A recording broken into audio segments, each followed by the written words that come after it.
यह डिक्टेशन 100 शब्द की गति से अमर उजाला के समाचार पत्र से लिया गया है। लखनऊ यूपी के लोकसभा चुनाव में हार का प्रमुख कारण पूर्व सांसदों की निष्क्रियता रही। जनता में नाराजगी थी।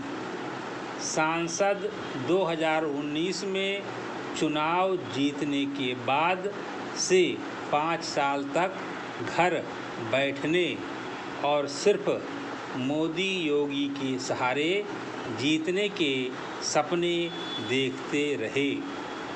परिणाम बता रहे हैं कि भाजपा को लगातार 2 बार सत्ता की बुलंदी तक पहुंचाने वाला यूपी एक बार फिर से गेम चेंजर साबित हुआ है।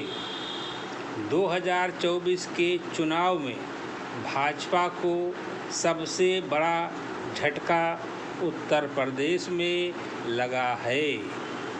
सपा कांग्रेस के गठबंधन ने भाजपा और उसके सहयोगी दलों के विजय रथ को यहाँ की कुल 80 सीटों में आधे से भी कम पर रोक दिया।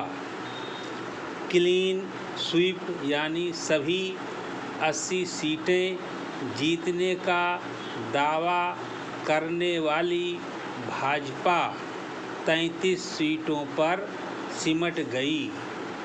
इसके चलते ही भाजपा अपने दम पर पूर्ण बहुमत का जादुई आंकड़ा हासिल नहीं कर सकी। ऐसे में सवाल है कि 2014 और 2019 में पीएम मोदी को सत्ता तक पहुंचाने वाले यूपी में बीजेपी इस बार कैसे हार गई। दरअसल जिन सांसदों के खिलाफ माहौल होने के आधार पर संगठन की ओर से टिकट बदलने की रिपोर्ट हाईकमान को भेजी गई थी, उनमें अधिकांश सांसदों के बारे में यही कहा जाता रहा है कि चुनाव जीतने के बाद 5 साल तक यह जनता के बीच से गायब रहे। क्षेत्र से इनका जुड़ाव नहीं रहा।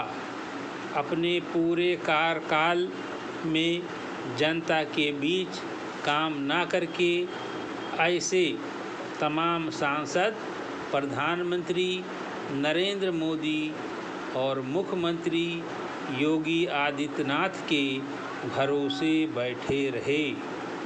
इसी कारण तमाम सांसदों को जनता ने नकार दिया है।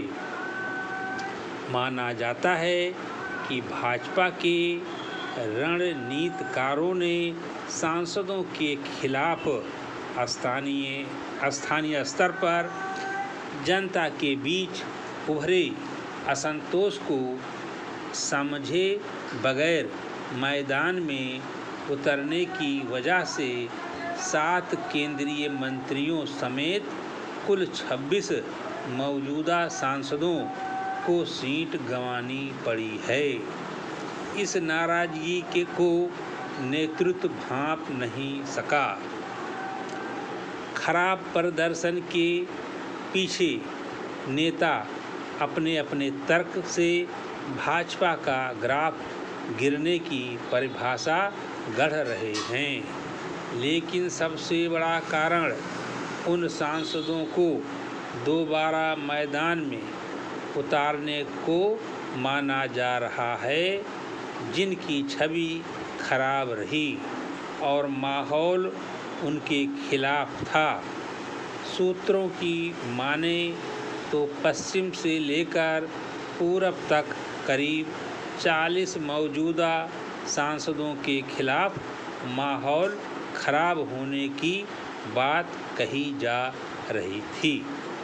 पार्टी की जिला इकाई से लेकर क्षेत्रीय और प्रदेश स्तर से भी ऐसे सांसदों के बारे में रिपोर्ट दिल्ली भेजी गई थी।